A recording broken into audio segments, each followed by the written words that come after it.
बारिश में शादी। एक गांव में देवेंद्र नाम का व्यक्ति रहता था,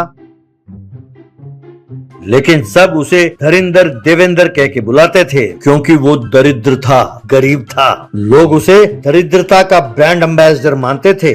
वो कहीं भी नौकरी की तलाश में जाता तो उसे कोई नौकरी हाथ नहीं लगती। वो सवेरे सवेरे अगर घर से बाहर निकलता और उसका सामना किसी से हो जाता तो वो व्यक्ति, बाप रे, अरे ये दरिद्र कहाँ से सामने आ गया, आज तो मेरा काम होने से रहा, थोड़ी देर में घर में और बैठ जाता हूँ, फिर बाहर निकलता हूँ, कहकर अपने घर की ओर लौट जाता। देवेंद्र एक व्यक्ति से, अरे भाई नरेश, तुम्हारे पिताजी कैसे हैं? अरे उनका क्या, उनकी उम्र हो गई है तो क्या, एकदम पत्थर की तरह मजबूत हैं। तब नरेश, अरे मनहूस, जब देखो मेरे पिताजी के बारे में ही बात करते हो। तुम्हारे इस काली जुबान की वजह से कल ही मेरे पिताजी को स्ट्रोक हो गया और वो अस्पताल में भर्ती है। मनहूस कहीं के, दोबारा मेरे पिताजी के बारे में बात ना करना वरना तुम्हारी खैर नहीं, कहकर उसे मारा। एक औरत, अरे मनहूस, क्या काली जुबान है तेरी, तू तो बड़ा तारीफ करता था कि मेरा पति जो है एकदम राम की तरह अपनी पत्नी से प्यार करता है, लेकिन कल ही पता चला उनका किसी और औरत के साथ चक्कर है। मनहूस कहीं के, दोबारा अपनी शक्ल मत दिखाना मुझे, हट, कहकर डांटा। इतना ही नहीं, जैसे ही वो एटीएम में पैसे निकालने के लिए कार्ड रखता, एटीएम मशीन खराब हो जाती।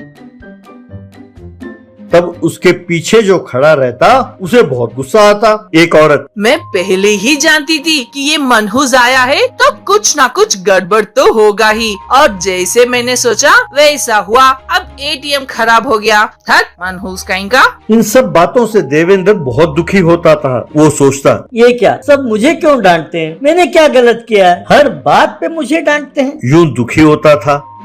देवेंद्र के माँ बाप शादी के विचोले को बुलाकर देवेंद्र के लिए रिश्ता ढूंढने के लिए कहने लगे। तब शादी का विचोला, बाप रे, देवेंद्र के लिए रिश्ता ढूंढूं, माफ कीजिए, ये मुझसे नहीं होगा। तब देवेंद्र के पिताजी, भाई साहब ऐसे ना कहें, आप चाहें तो मैं आपको और पैसे दूंगा, हमें दहेज भी नहीं चाहिए, बस लड़की देख लें काफी है। तब शादी का विचोला, ठीक है, मैं कोशिश करता हूँ।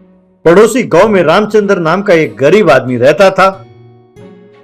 उसकी एक शादी के उम्र वाली बेटी थी, उसका नाम था वैष्णवी। वो सारा गांव एकदम सूखा था, वहाँ बारिश नहीं होती थी। वहाँ के कुएं, तालाब सब एकदम सूखे हुए थे। पानी के अभाव में वहाँ कई सालों से बारिश नहीं हुई। एक दिन शादी का विचोला रामचंद्र के घर आया। वहाँ उसने देवेंद्र की फोटो दिखाई। रामचंद्र जी, ये लड़का बहुत नेक है और कह रहे हैं कि इन्हें दहेज नहीं चाहिए, इससे बढ़िया रिश्ता मिलना मुश्किल है। वहीं रामचंद्र का रिश्तेदार बैठा था, उसने फोटो देखा और कहने लगा, बाप रे, अरे ये तो इसके गांव में बहुत मशहूर है, इसे सब मनहूस कहते हैं, क्योंकि इसे कोई लड़की देने के लिए तैयार नहीं है तो ये दहेज लेने से मना कर रहे हैं। भाई रामचंद्र, एक बार सोच लो। तब रामचंद्र, मुझे थोड़ा वक्त दीजिए, मैं हमारे स्वामी जी से पूछ के बताता हूँ, यूं उसने कहा विचोले से। बाद में वो उस स्वामी जी के पास गया जिससे हमेशा वो अपनी समस्याओं का हल निकालने के लिए कहता। रामचंद्र ने देवेंद्र का फोटो स्वामी जी को दिखाया और सब बात बताई। स्वामी जी, इस लड़के का फोटो देखता हूँ तो मुझे लगता है आजकल ये बहुत तकलीफ से गुजर रहा है, लेकिन बहुत जल्द इसकी किस्मत बदलने वाली है। इसकी ये सारी मुसीबतें दूर हो जाएंगी और अच्छे दिन आएंगे। इसके कारण गाँव का भी भला होगा, इसलिए तुम ज्यादा ना सोचो, अपनी बेटी की शादी इसके साथ करा दो। रामचंद्र, धन्यवाद स्वामी जी, आपने मेरा मन का बोझ हल्का कर दिया। तब स्वामी जी, लेकिन एक बात का ध्यान रहे, इसकी शादी में बहुत सारी अड़चने आएंगी, लेकिन तुम्हें बिना डरे शादी को हर हाल में संपन्न करना होगा। हरिओम तत्सत, कहकर उसे आशीर्वाद दिया। आखिरकार शादी वाला दिन आया। वहाँ शादी के मंडप पर दूल्हे की तरह सजा देवेंद्र बड़ा खुश हो रहा था और बार बार वो वैष्णवी की ओर देखने लगा। पंडित जी मंत्र पढ़ रहे थे, तभी बहुत जोर का तूफान आया। शादी का मंडप और बाकी सारा सामान हवा में उड़ने लगे। तभी बारिश शुरू हुई।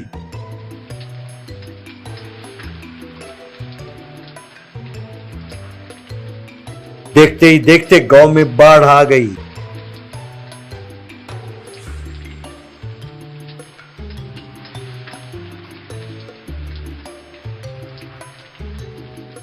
तब पंडित जी, हे भगवान अब क्या करें, अरे मुहूर्त का समय निकला जा रहा है, कहकर परेशान होने लगा। तब रामचंद्र, पंडित जी ये शादी हर हाल में होगी, आप इन दोनों को एक बहुत बड़े बर्तन में बिठा दीजिए। ऐसा कहा। यूं उन दोनों को एक बहुत बड़े बर्तन में बिठाया जो पानी में तैरने लगा।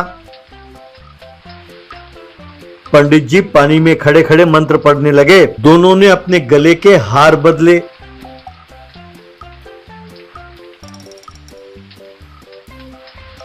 पानी में ही खड़े खड़े सबने उन दोनों को आशीर्वाद दी।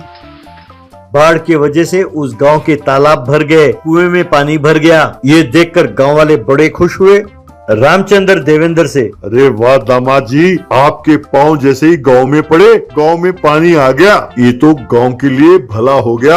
आपके कारण कई सालों से सूखा पड़ा हमारा गांव फिर से हरा भरा हो गया। तब देवेंद्र खुश होकर, इतना ही नहीं बाबूजी, मुझे एक बहुत बड़े कंपनी में नौकरी मिली है, ये देखिए मेरा अपॉइंटमेंट लेटर। यूं कहा तो सब घर में बहुत खुश हुए।